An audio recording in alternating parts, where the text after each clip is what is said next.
The phone buzzed at midnight. A man's voice, thick Russian accent, amused, cruel.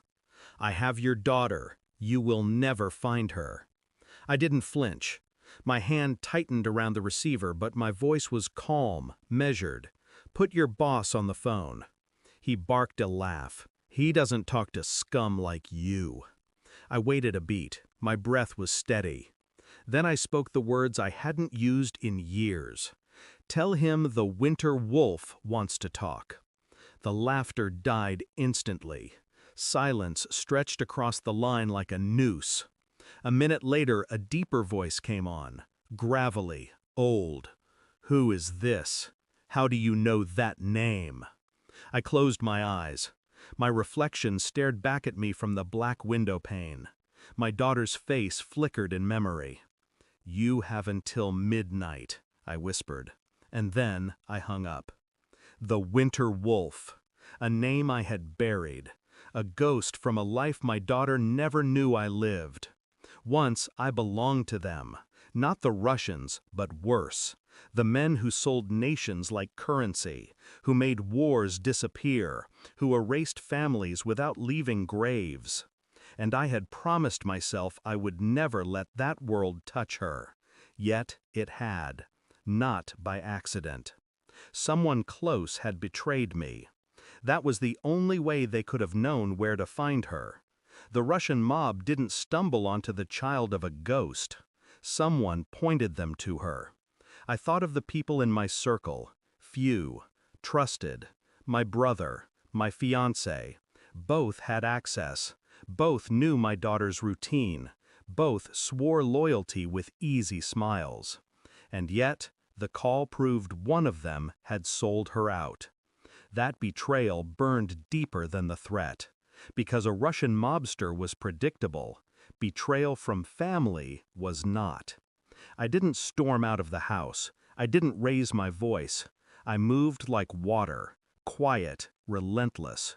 I started with phone records, hidden lines, numbers that didn't belong. My fiancé's name appeared where it shouldn't. Calls routed through encrypted services, a link to an offshore account. I traced movements, timelines, excuses she had fed me. Each one cracked under scrutiny. But there was another thread, my brother. He had debts, gambling, quiet meetings with the wrong men in the wrong bars. It was a perfect trap, both paths lined with blood. I played the role of father at home. I tucked in my son, my hand steady.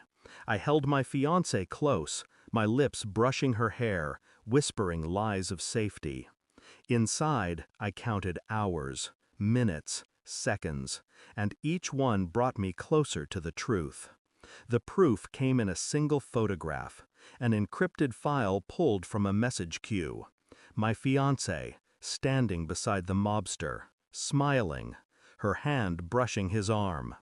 Her betrayal wasn't financial, it was intimate, personal.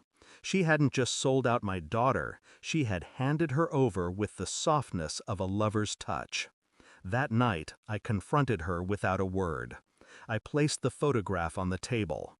Her face drained. She stammered, hands trembling. "It's not what it looks like." "It's exactly what it looks like." Her tears came fast, desperate, clinging, but I had no warmth left to give. The silence between us was heavier than her sobs. I didn't kill her. That would have been mercy.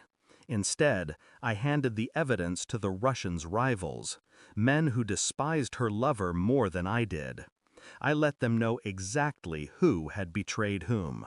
Her fate was sealed without my hand lifting a blade. I made the call back to the mob, my voice low, calm.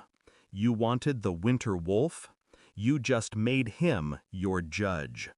By dawn, my daughter was released, untouched, left at the edge of town with no explanation. My fiancé never returned. The house is silent now.